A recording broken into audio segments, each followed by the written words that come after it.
I'm sure na-miss nyo kami. Ready na kayo sa next part ng ating discussion. Medyo mahaba yung last episode. Ang dami na pagkwentuhan. At for sure, marami din kami itatanong sa inyo today. And welcome back sa ating mga guests. Welcome back sa inyo. Yes! So, yes!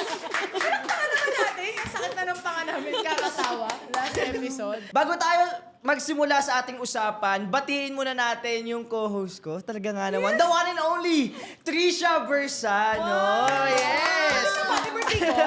She is nominated as Best Talk Show Host sa 29th Asian Congratulations! Television Awards. Wala pa naman natin!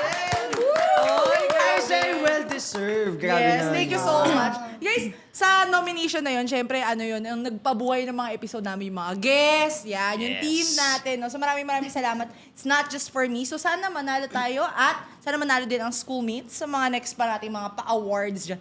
Award! Manifest natin yan. Manifest natin yan. And of course, no, so gusto rin natin pasalamatan ang National Council for Children's Television for recognizing schoolmates for its exemplary adherence to child-friendly content standards. Wow! Congrats, everyone! Focus.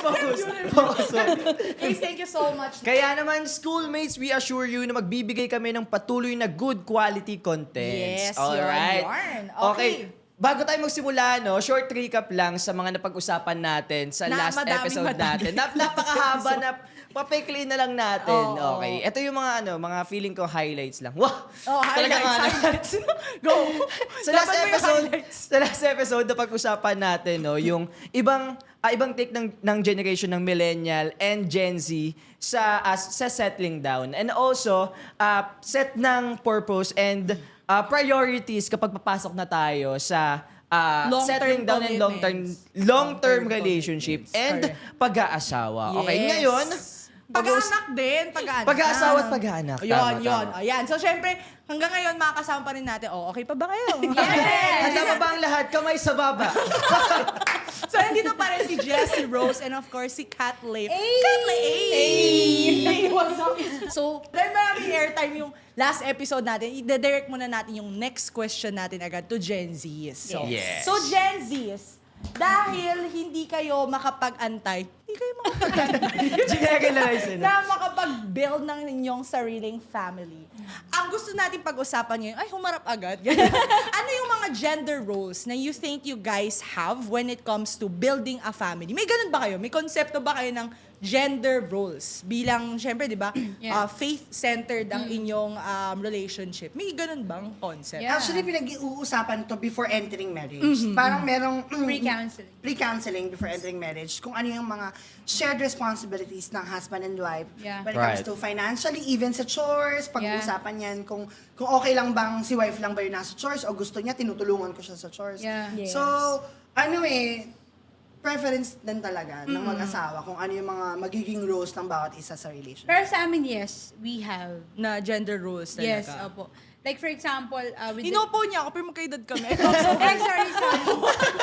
Yes, no? Bawiin mo Yes, yan. no? Di ba? Ayusin mo yan. Trish. Tropa. Tropa B. Trish. Tropa B. Hindi, yes. Meron po talaga kaming gender preference. Like for example, with regards sa bahay, syempre siya ay nag-work Ako magluluto. talaga. Ganon. Kasi di ako marunong Luto. Oo, kakaiba yun. Kasi Pero ako ay Sa laundry. Sa chores. sa chores. yeah. medyo, kumbaga, yung gender roles niya, nandun talaga sa hatian ng Yes. gawaing bahay or Yes. responsibilities sa paggawa ng bahay. Okay. Pag-usapan naman natin yung naging challenges ninyo bago kayo pumunta sa pagsisettle nyo. Settling up. Pagsisettle nyo sa buhay with your partner. Ano kaya yung mga naging challenges ninyo? Siguro simulan muna natin yung mas maraming experience Yeah. together. Yes, O, sige, the go. millennials. Before kasi sa call center siya, panggabi siya. Ako naman pang umaga yung work. Yung challenge namin is yung magtagpo yung time namin. Yun yung pinaka naging challenge. Kaya, ang pray talaga niya doon, magkaroon siya ng morning job. Para mag-meet talaga yung namin. Tapos ikaw naman yung nag-night, no?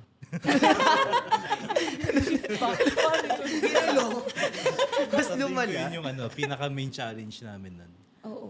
Pero yun, mean, like, for example, sila, may gender roles sila, tas kayo, guys, tumatak talaga sa akin yung nag-propose talaga siya sa laundry area. So yun talaga, babalik ako doon. So sino talaga, meron kayong hatian na parang, Jess, sa'yo lang to, ikaw lang gagawa. Kahit, kasi not because she can't do it, but because nakatoka lang talaga yun sa'yo. Sa tingin ko, wala eh. Thankful ako kasi lahat ng kaya kong gawin, kaya niya rin gawin. Yes. Sorry po. And then yung Sana all strong independent. parang pagka nawala ako, kaya niyang tumayo ng sarili niya eh. And Paano ganun yun? din sa Paano akin. yun? Sample lang tayo. I'm independent siya. Pero, for example, pag kunwari, ito, sorry, real talk talaga. Iba in couples, meron sila yung, split tayo sa bills, Yeah, ganyan. oo. Or Tatanong ikaw ko sa dapat yun. kuryente, ako sa baha, mortgage, whatever. May ganun ba kayong hatian? Wala.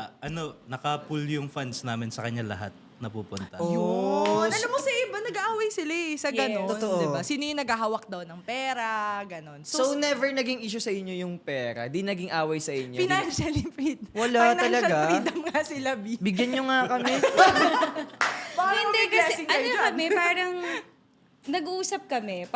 Kasi kami, yung, ewan ko sa iba, pag nag-grocery, naka-calculator ako eh. Ganun ako. Math teacher, ano masasabi mo? Nakakompute pa yan, divide by. Yes.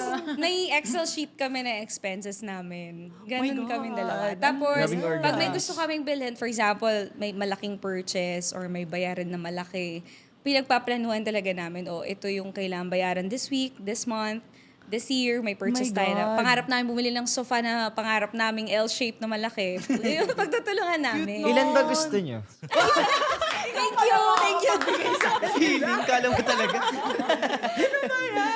Kaya hindi naging issue yung money sa amin. Pag kami nangangailangan ng help from the family, we also talk, kaya ba nating magbigay? O meron tayong malaking bayaran ngayon na hindi talaga natin kaya. Ganun kami. So, hindi naging away sa amin yung money. Tapos, may mga side hustle din kami. Pag bawa, Baka po pwede nyo kami employer. Bigyan nyo naman kami dyan. ang bisyo kasi namin pagkain. Halata ba? Oy, masarap yung kumain. Masarap Ang kumain. sin. Same So- po tayo ng bisyo. May bisyo na siya. So, pag may extra, yun, masarap sa feeling kasi yung natitreat niya ako, tapos natitreat ko din siya. Tapos kami din po natitira. Mas masaya po yun. Sasaya lahat kung na-treat nyo kami Diba? Natitreat niyo po kami lahat. Ganon yun eh. Natawa talaga ako. Ganon. So, wala naman kami so far. Sa gawaing bahay naman, tulungan din eh. Pag sa tingin niya, busy na ako. Or pag may tumutulong sakit yung siya. isa, Oo, diba? hindi mo na kailangan utusan. So, yun yung very smooth lang talaga. Yun. Get you a man that has initiative. Wala siya. Quote Ang that. dami mo kaninang Quote get that. na naman. Kaya get naman. Ganun natin. Ito talaga yun.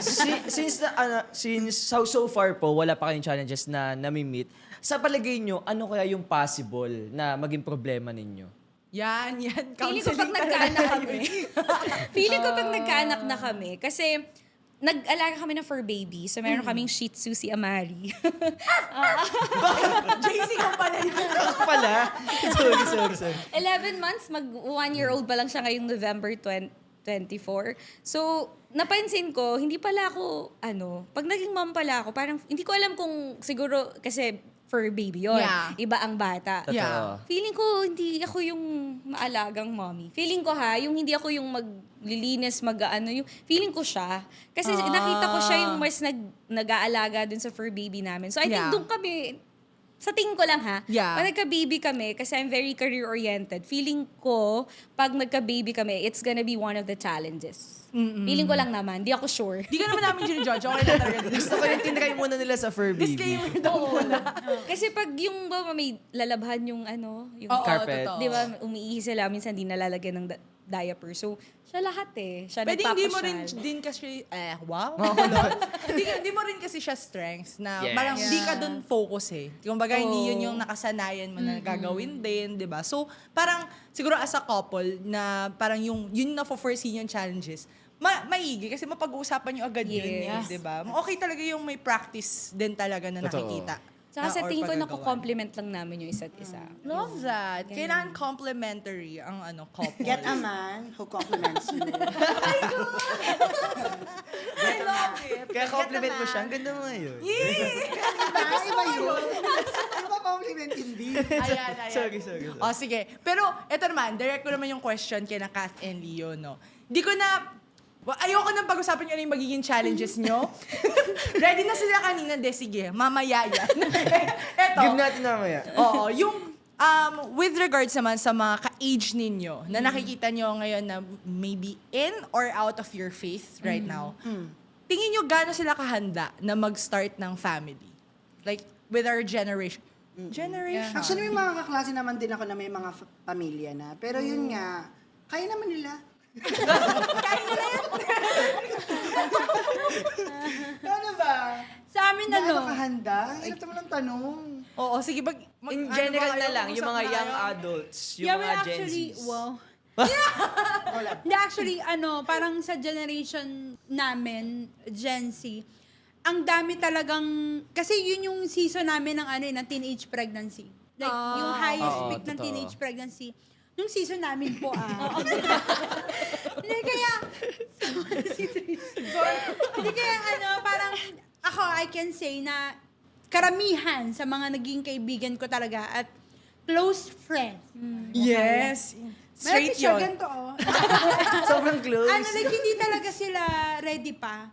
Na to the point na financially, talagang, dependent pa rin sila sa Parents. parents Pwede. nila. Pati kila Ma'am Rose. At saka yung ano nga, yung Sila yung community with the person. Naka-angkla sa kanila lahat. yung adjustment and yung forgiveness, syempre nandun pa din talaga yung struggle. Oo, kaya nga, parang sa season din namin, doon din talaga sumikat yung... Natin. Sorry, Tri. Sali mo kami. Sex education. Yeah, Doon nag-boom sobrang importante sa season nun namin actually. kasi parang yun yung panahon na hindi napaplano lahat. Kumbaga parang talagang walang view Kung ano pagdating na sa lang. career. Oo. Kung sino na lang, parang, love kita, tara na, let's go. Give na! Taka na! To be honest, sa generation namin, kaya yung generation talaga ngayon, like, as of now, as of, Let's say mapupusok. 6:30, hindi, joke lang. Kaya malaking factor na alam mo yung mga Goals mo right sa buhay, things before yeah. entering relationship. Dapat knowledgeable ka na hindi lang siya patungkol sa kilig. Paano yung 1 Naiinis plus kasi 1? ako talaga. Kung sino-sino na lang. gano'n. Totoo. Na talagang kailangan, Katulad sinabi ni Ma'am Rose kanina, ay, kinilig ako sa'yo, tara na, let's go na, let's go na. Hindi. Oo, hindi ganun. Kaya talagang importante, syempre siguro tamang panahon. Yeah. Bago Tamang pumasok ng tao. relationship, ano ba, is this my right season? Be grade 6 pa lang ako. Hindi pwede. Kailangan right timing. Ano ba? Right person. Kasi, pero bago mo hanapin yung right person, ang tanong, ikaw ba yung tamang tao? Ang ganda nun. Ang ganda nun. Ganda nun. Isang A naman dyan. Ikaw ba yung tamang tao? So, parang tamang tao na ba ako para sa kanya? Yeah. Bago mo hanapin yung tamang tao. Tsaka diba yung mga ibang people, sinasabi na, parang, bakit wala pa akong jowa, ganyan? What if si Lord pinoprotektahan sila from you? Yes. Kaya maraming broken marriage. Totoo. Kasi hindi pa ready yung sarili nila para pumasok sa relasyon. Pero totoo, maraming broken marriage. Oo. Na dahil na hindi na nila nararamdaman yung love, parang ang dami ng conflict masyado sa relationship, let go na lang, i-give up na lang natin to yung marriage natin, kahit na may anak tayo. Kaya nakakalungkot. Yeah. So, Kaya ganun, sa generation namin, ganun eh. Kaya maraming takot umenter na ng marriage. ayun na Talaga, magpakasal sa generation. actually. Yeah. Gusto nila yung, okay na tayo, live in na lang tayo forever, ganyan. So, kaya ang daling i-let go ng relationship kasi walang commitment. And Yeah. marriage is really a Yun. commitment. Tsaka parang investment din yung mga relationships, Yeah. di ba? Na parang time deposit yan, di ba? Na parang kailangan popondohan mo para tumatag, para magbunga. Yes.